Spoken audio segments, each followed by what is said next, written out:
నాకు ఆ అబ్బాయి బాగా నచ్చాడమ్మా. నచ్చాడా? ఆ రోజు అడిగితేమో వద్దన్నారు. ఆ రోజు వాడేదో తాగి వాగాడన్నావు. మంచోడో కాదని డౌట్తో నేను వద్దన్నాను. కానీ వాడు చేసినవన్నీ చూస్తుంటే నా వరకు కరెక్ట్ అనిపిస్తోంది. వాడెక్కడా నీ దగ్గర మిస్బిహేవ్ చేయలేదు. కన్నింగ్ కూడా కాదు. అది కాదు, ఒక అమ్మాయిని ఎక్కడికి తీసుకెళ్లాలో కూడా తెలియలేదు. దీన్ని బట్టి చూస్తుంటే వాడు అమ్మాయిల చుట్టూ తిరిగేవాళ్ళ అనిపించట్లేదు. మా అబ్బాయి కూడా అలాంటి వాడే. నాకోకే.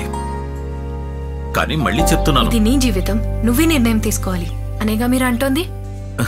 సరే, నేనే డెసిషన్ తీసుకుంటా. హాయ్.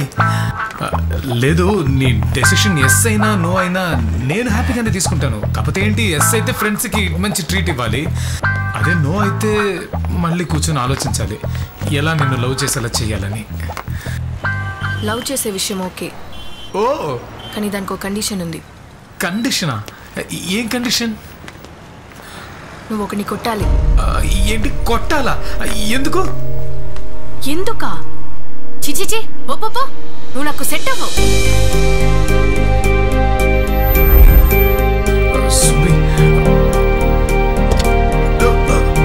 చిచిచి, ఓపో.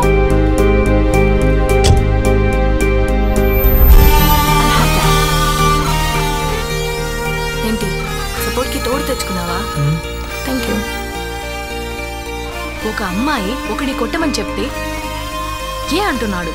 ఇవాళ దీనికి ఏ అన్నవాడు రేపు ముద్దుకి ఏ అంటాడు, కౌగిలింతకి ఏ అంటాడు. అలాంటి వాటికి అన్నండి. ఇలా ప్రతిదానికి ఏ అనేవాడితో అస్సలు కాపురం చేయలేను బాబు. మన ఇద్దరికి సెట్ అవ్వదు. చిచిచి, ఓపో. బాస్, ప్రేమించేవాడు ఆలోచించకూడదు, ఆలోచించేవాడు ప్రేమించకూడదు. ప్రేమించిన అమ్మాయి మెడకు బండరాయి కట్టుకొని సముద్రంలో దూకేయమన్నా దూకేయాలి, ఎలాగైనా బయటపడతాం. మెడకు బండరాయి కట్టుకొని సముద్రంలో దూకి ఎలారా బయటపడతామని ఆలోచిస్తూ కూర్చుంటే దూకలేవు, బయటకు రాలేవు. మరైతే కొట్టేద్దాం గురు. కొట్టేయండి.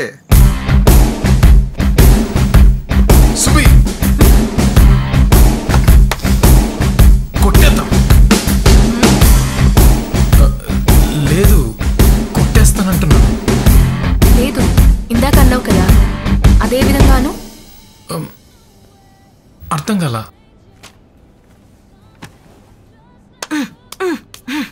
కొట్టేస్తా.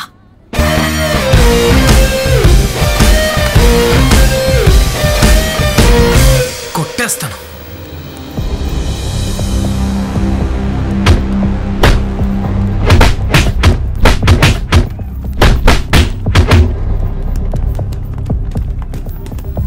ఎవరు? అతని పేరు అశ్విన్. నువ్వు కొట్టాల్సింది అతన్ని. నువ్వు ఇంకెవరినైనా కొట్టమంటావనుకుని వాడితో నీకు తెలియకుండా రాజీ పడదామనుకున్నాను. కానీ నువ్వు కొట్టమని చెప్పేది వీడే అని తెలుసుంటే నేను అప్పుడే ఓకే చెప్పుండేవాడిని. కొడతాను.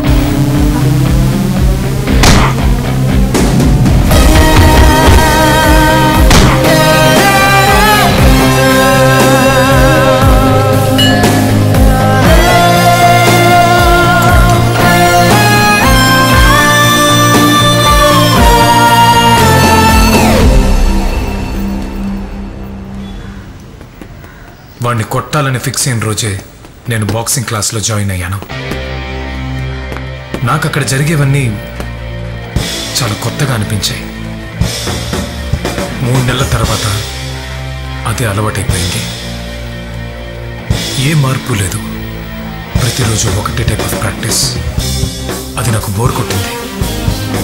అందుకే ఇంకెక్కడికి వెళ్ళకూడదని ఫిక్స్ అయ్యాను. క్లాస్ మారితే సరిపోదు, నన్ను మార్చుకోవాలని నాకు అర్థమైంది.